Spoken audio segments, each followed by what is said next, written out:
नमस्ते। आज इस वीडियो के माध्यम से हम जानेंगे मुद्रा क्या है और बंध क्या है, मुद्राएं कितनी हैं, मुद्राओं का अभ्यास क्यों करना चाहिए, योग साधना पद्धति में मुद्राओं को क्यों जोड़ा गया एवं मुद्रा का अर्थ क्या है।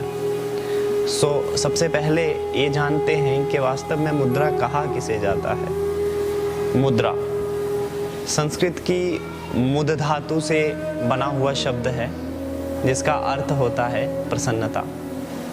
मुद्रा को हम व्यवहारिक तौर पर देखें या भौतिक तौर पर देखें तो मुद्रा धन संपत्ति को भी कहा जाता है, और जब किसी जीव के जीवन में धन संपत्ति का आगमन होता है तो वह प्रसन्नता से भवीभूत तो होता ही है। वहीं मुद्रा का योग साधक के जीवन में क्या आवश्यकता है। वहीं मुद्रा अभ्यास एक साधक जो अनेक कष्टों, द्वंद्वों और कलेशों से गुजरता है, मुद्रा अभ्यास उसके जीवन में प्रसन्नता को लाती है। मुद्रा अभ्यास से जिस किसी भी प्रकार का कष्ट किसी भी साधक को है तो वह उसे अद्वितीय प्रसन्नता का आभास कराती है।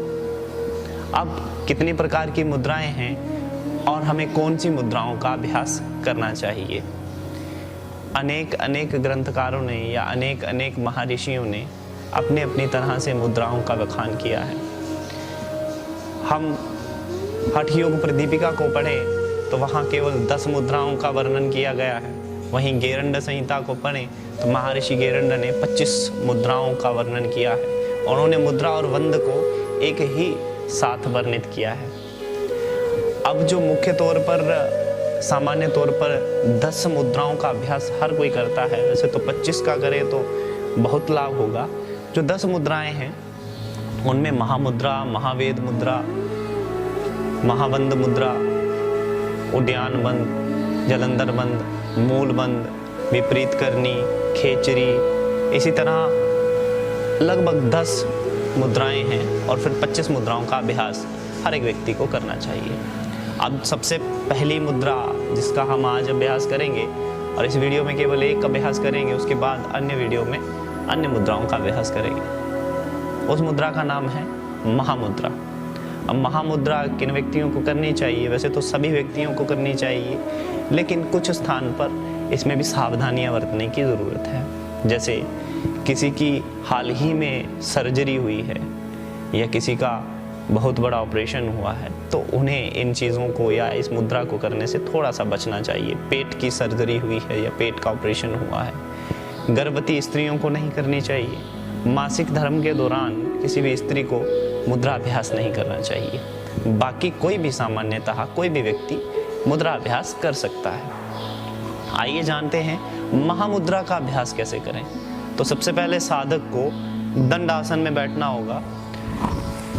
दंड आसन में आपकी दोनों टांगें सीधी रहती हैं और आपकी जो स्पाइन है वह बिल्कुल, जो मेरुदंड है वह सीधा रहता है और आपके कंधे सामान्य रहते हैं। यहीं से आपको आपकी दाईं टांग सीधी रखनी है, बाईं टांग को मोड़ते हुए एड़ी को गुदा स्थान में लगाना है। गुदा स्थान में लगाना है या जिसे मूलाधार चक्र कहते हैं, वहाँ पर अपनी एड़ी को रखना है।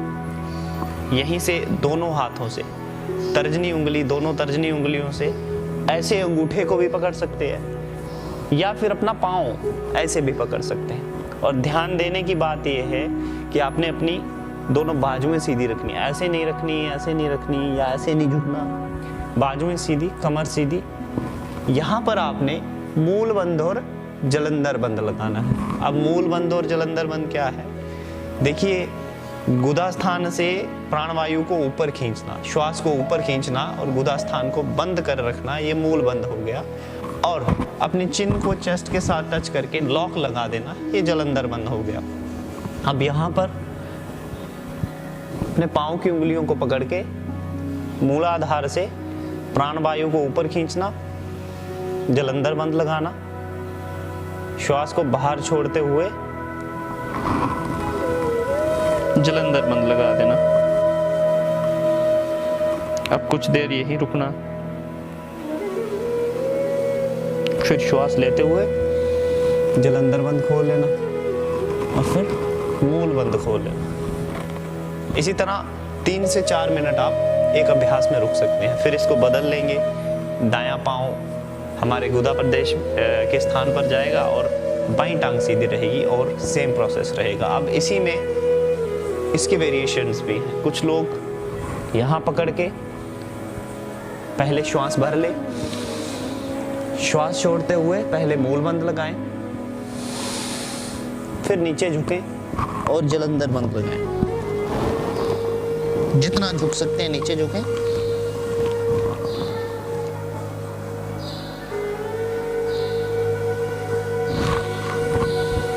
श्वास लेते हुए ऊपर, छोड़ते हुए नीचे। अब यहाँ ये तो हो गया आपका क्रिया, प्रैक्टिकल। अब यहाँ पर आपका ध्यान कहाँ रहेगा?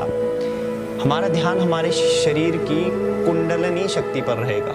हमारा जो मूल बंद का स्थान है, जो हमारा मूल बंद जहाँ से लगता है, यानी कि मूलाधार चक्र है, और स्वादिष्ठान चक्र के मध्य कुंडलिनी शक्ति रहती है।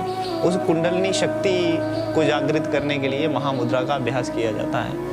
अब इस अभ्यास को करते हुए जब हम जलंधर बंद और मूल बंद की स्थिति में होते हैं, तो उस समय हमें ये अभ्यास करना है कि हमारी कुंडलिनी शक्ति जो है वह जागृत हो रही है, और उस कुंडलिनी शक्ति का, उस कुंडलिनी का मुख जो है नीचे की ओर रहता है, उस कुंडलिनी का जो मुख है वह ऊपर की ओर बढ़ रहा है। इस तरह हमें अपने चित्त के अंदर स्मरण करना है और धीरे धीरे इसका अभ्यास करना है। कुछ दिनों के अभ्यास के बाद आपको आभास होगा कि आपके अंदर एक अन्य प्रकार की शक्ति का विकास हो रहा है और एक अद्वितीय प्रसन्नता का भी आभास हो रहा है। तो ये थी महामुद्रा। इसी तरह अब अगली जो मुद्रा है वह है महावेद मुद्रा। उसका एक अलग वीडियो में हम अभ्यास करेंगे। तो इस महामुद्रा का आप अभ्यास करें और सही से अभ्यास करें तो ही इसका लाभ होगा। आपका चित्त कहाँ रहता है और आपकी क्रिया कैसे हो रही है, इस सब का ध्यान रखना बहुत आवश्यक है। आइए अंतिम बार इस क्रिया का अभ्यास करें और इसके बाद इस वीडियो को समाप्त करते हैं।